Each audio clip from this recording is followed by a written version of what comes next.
ছাত্ররা শ্রদ্ধা করে।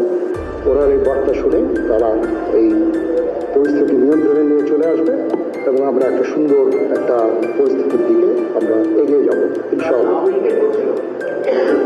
এখানে আওয়ামী লীগের কেউ ছিল না, আওয়ামী লীগের কেউ ছিল না। হ্যাঁ, আজকে বিকজ আমাদের এই সময় নাই, এটা একটা বিশেষ একটা পরিস্থিতি। আমরা আজকে যে এই পরিস্থিতি এটা একটা আমরা নিয়ন্ত্রণ নিয়ে আসবো।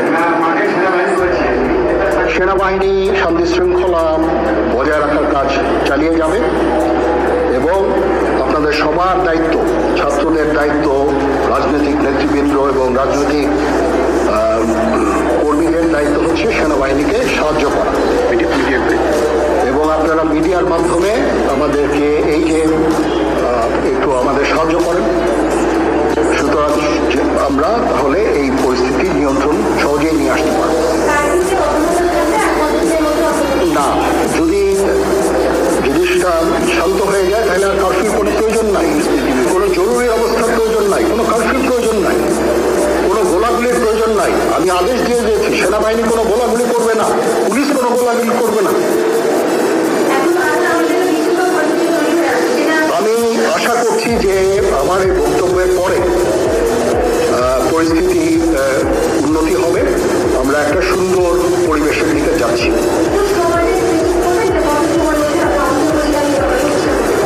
আমরা এটা না, আমি আজকে রাতের মধ্যে একটা আমরা সলিউশনে যাওয়ার চেষ্টা করবো, বাট আমাদের হয়তো 2-1 দিন সময় দিতে হবে। এটা আমরা এখনো এটা একটু আর্লি, আমরা যাচ্ছি যে আমরা কথা বলবো মহামান্য রাষ্ট্রপতির সাথে, আমরা একটা সুন্দর সলিউশনে আমরা পৌঁছাবো।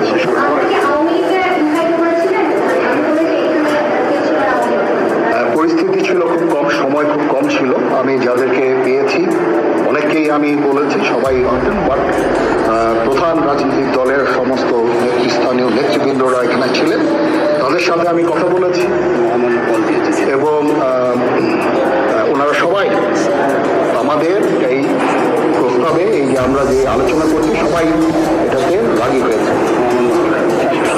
এখানে মমিনুল হক সাহেব ছিলেন, এখানে জামাতের আমির ছিলেন, জুনায়েদ সাকি উনি ছিলেন, তারপরে ডক্টর আসিফ নজরুল ছিলেন। আমরা সবাই মিলে এবং সবাই আমরা এটাতে একমত পোষণ করেছি। এখন ছাত্রদের কাজ হচ্ছে যে শান্ত হওয়া এবং আমাদেরকে সাহায্য করা।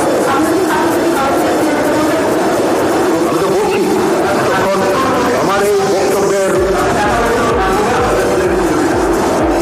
ছাত্রদের প্রতিনিধি বলতে আমি এখন ওনাদের কাউকে পাইনি। আমি ডক্টর আসিফ নজরুলকে রিকোয়েস্ট করেছি, যেহেতু ওনাকে ছাত্ররা শ্রদ্ধা করেন এবং উনিও একটা সুন্দর একটা ভিডিও মেসেজ উনি দিয়েছেন ছাত্রদের জন্য।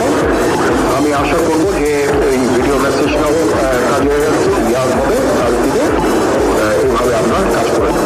সবাই ভালো থাকেন, সবাইকে ধন্যবাদ। এখানে আপনারা যত প্রশ্ন করতে থাকবেন আমাকে দেরি করাবেন। আমি সমস্ত রাজনৈতিক দলের নেতৃবৃন্দকে এখানে আমন্ত্রণ করেছিলাম, ওনারা এখানে এসেছেন। আমরা একটা সুন্দর আলোচনা করেছি। সেখানে আমরা সিদ্ধান্ত নিয়েছি যে একটা ইন্টারিম গভর্নমেন্ট আমরা ফর্ম করব এবং ইন্টারিম গভর্নমেন্টের মাধ্যমে এদেশের সমস্ত কার্যকলাপ চলবে। আমরা এখন মহামান্য রাষ্ট্রপতির কাছে যাব যে এই ইন্টারিম গভর্নমেন্ট ফর্মের ব্যাপারে ওনার সাথে আলোচনা করে আমরা একটা ইন্টারিম গভর্নমেন্ট ফর্ম করে দেশ পরিচালনা করব। আমি আপনাদের কথা দিচ্ছি, সমস্ত হত্যা, সমস্ত অন্যায়ের বিচার আমরা করব। আপনারা সেনাবাহিনীর প্রতি আস্থা রাখেন, সশস্ত্র বাহিনীর প্রতি আস্থা রাখেন। আমি সমস্ত দায়িত্ব নিচ্ছি, আপনাদের জানমাল, এবং আপনাদেরকে আমি কথা দিচ্ছি যে আপনারা আশাহত হবেন না।